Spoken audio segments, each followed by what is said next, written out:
An Ebola outbreak which has killed at least 131 people in the Democratic Republic of Congo may be spreading faster than originally thought.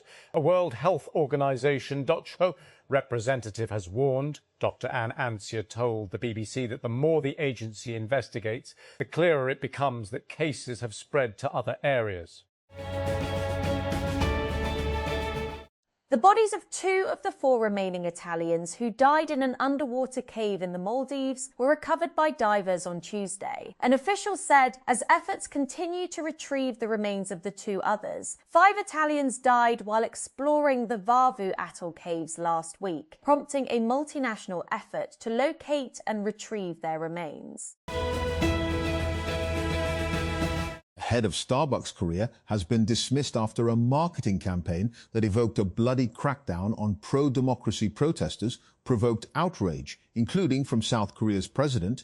CEO Son Young-hyun was fired to hold him accountable for the inappropriate promotional campaign launched on the anniversary of the May 18, 1980 uprising in Gwangju, the coffee chain's South Korean operator said on Tuesday. Khartoum, Sudan night often hides imperfections, but in Sudan's capital, the scars of war are laid bare in daylight. Neighborhoods and homes lie in ruins, yet signs of recovery are visible along the city's roads, with rubble cleared and traffic slowly returning. Despite these signs of normality, refugees and displaced residents, many of whom fled more than 3 years ago, are returning cautiously as official statements about life returning to normal often clash with the realities on the ground. Al Jazeera's observations during a tour of Khartoum reveals stark differences across the city. Wealthy districts, particularly in the east, remain largely deserted. This includes neighborhoods from Garden City in the north, stretching through Manshia, Riyadh, Taif, Mamora, Arqawit, Mujahideen, and other affluent districts in the south. Solar will become the largest source of power in the next decade, surpassing coal, oil and natural gas, according to a new report from Bloomberg Nef. The tectonic shift will occur alongside a historic rise in the use of energy driven by AI and the electrification of entire industries. Solar is winning the race, Matthias Kimmel, head of energy economics at Bloomberg Nef, told TechCrunch. Mushfiqur Rahim produced a record-breaking innings of 137 as Bangladesh set Pakistan a formidable 437-run target in the second test at the Sylhet International Cricket Stadium. The experienced batter scored his 4th in Test cricket. He reached the milestone off 178 balls with 9 fours and a 6, moving past teammate Mominul Haq, who had been level with him on 13 Test hundreds. X has introduced new limits for unverified users on its social media platform. The company announced on Monday that the limits will apply to users who do not have the blue verified checkmark next to their username. X said the new technical limits are designed to reduce strain on the platform's background systems and help cut down on downtime and error pages. Sharjeel Enam Mimon announced on Monday that the Sindh government had approved the procurement of 500 electric buses under a public-private partnership initiative to expand the province's public transport network. The announcement was made during a Sindh Assembly session after MQMP lawmaker Nasir Ahmed raised concerns over the absence of public transport facilities in Karachi's Manghopir area and urged the government to provide transport services for residents. The Higher Education Commission, HC, has issued comprehensive guidelines for the appointment, workload, remuneration and performance evaluation of visiting faculty members at public and private universities across the country. The policy aims to improve academic standards, ensure transparency in hiring and address concerns over universities' growing dependence on visiting teachers. A 6-year-old boy was seriously injured after being attacked by a pet dog in Lahore's Garhi Shahu area, prompting police to arrest the dog's owner and register a case. According to police, the incident took place within the limits of Garhi Shahu police station. A woman was walking her pet dog when it suddenly attacked a nearby child, identified as Zainal Abedin.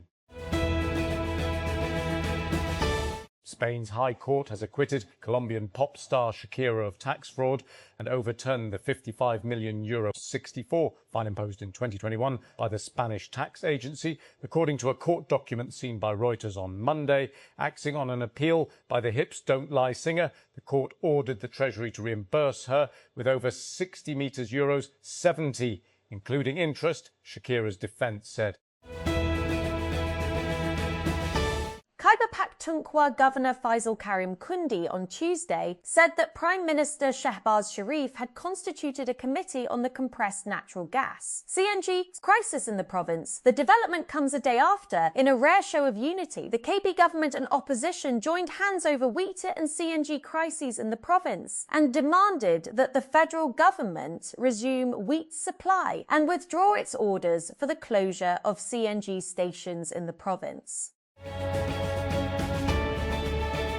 As they strolled through Tiananmen Square in Beijing last September, Chinese President Xi Jinping and Russian President Vladimir Putin appeared to muse over the possibility that organ transplants could dramatically extend human life.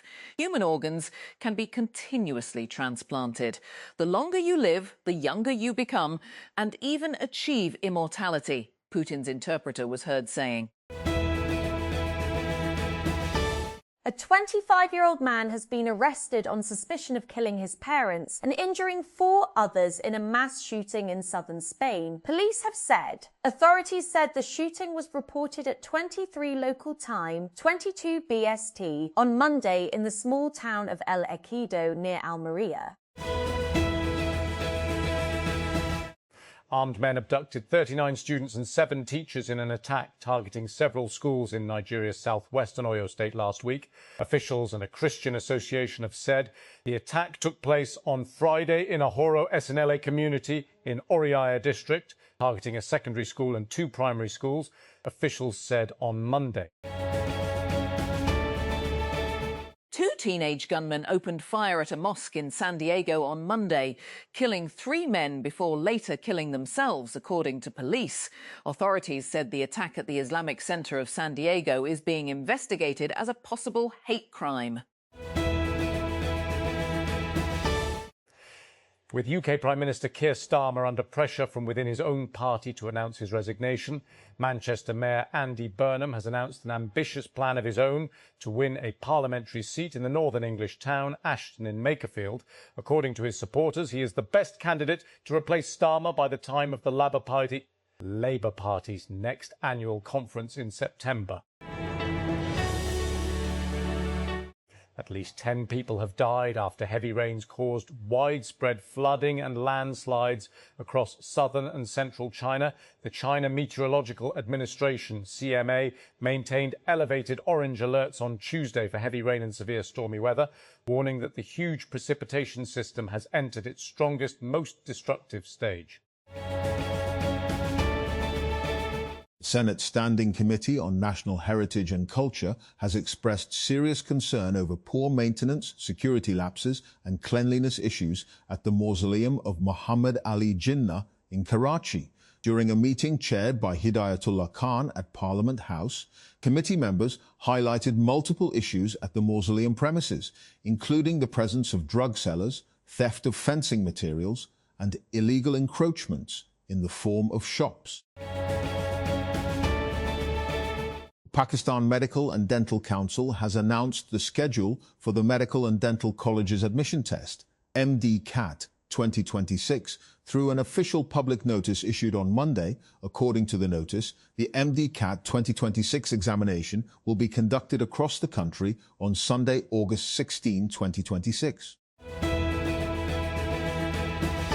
The Sindh Assembly has passed the Domestic Workers Welfare Bill 2025, introducing legal protections and formal employment safeguards for household workers across the province. The bill, which will become law after the Governor's assent, defines a domestic worker as any person employed to perform household work. It sets clear rules regarding working hours, leave, medical care and employment conditions. Workers employed under Punjab Chief Minister Mariam Nawaz's Suthra Punjab programme staged a protest outside the Deputy Commissioner's office in Nankana over delayed salaries. According to reports, sanitation workers, including women staff and supervisors, gathered at the site carrying brooms, shovels and pails while demanding payment of pending wages before Eid. Pakistan's National Assembly has become the country's first AI-enabled assembly after Speaker of the National Assembly Sardar Ayaz Sadiq formally launched the AI-enabled Speaker's office during a soft launch ceremony held at Parliament House. The initiative was developed by the National Information Technology Board and aims to transform parliamentary operations through artificial intelligence, paperless governance and secure digital systems. India state fuel retailers raised petrol and diesel prices by less than £1 per litre on Tuesday, the second increase in a week to recover some losses from high crude prices resulting from the Iran war. After the rise of roughly 0.9 Indian rupees, 0.0093, consumers will pay 98.64 Indian rupees for a litre of petrol in New Delhi and 91.58 Indian rupees for a litre of diesel, dealers said. Prices vary across the country because of regional taxes.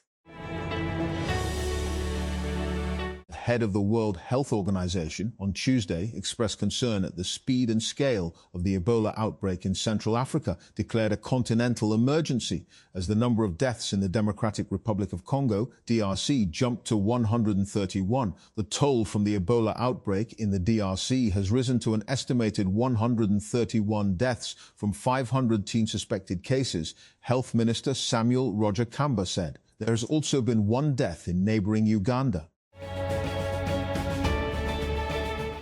A rare strain of Ebola has prompted the World Health Organization, WHO, to declare a public health emergency of international concern. Most of the cases have occurred in the Democratic Republic of Congo, with more than 100 suspected deaths and nearly 400 suspected infections as of Monday. Here is what we know about this strain of the Ebola virus, known as Bundibugyo.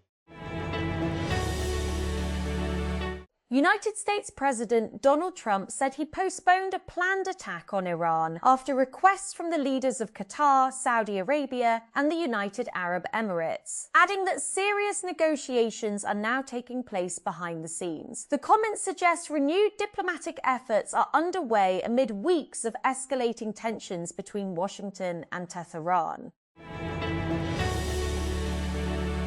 A Russian attack has damaged port infrastructure in Ukraine's Danube River port city of Izmail, a vital grain export hub.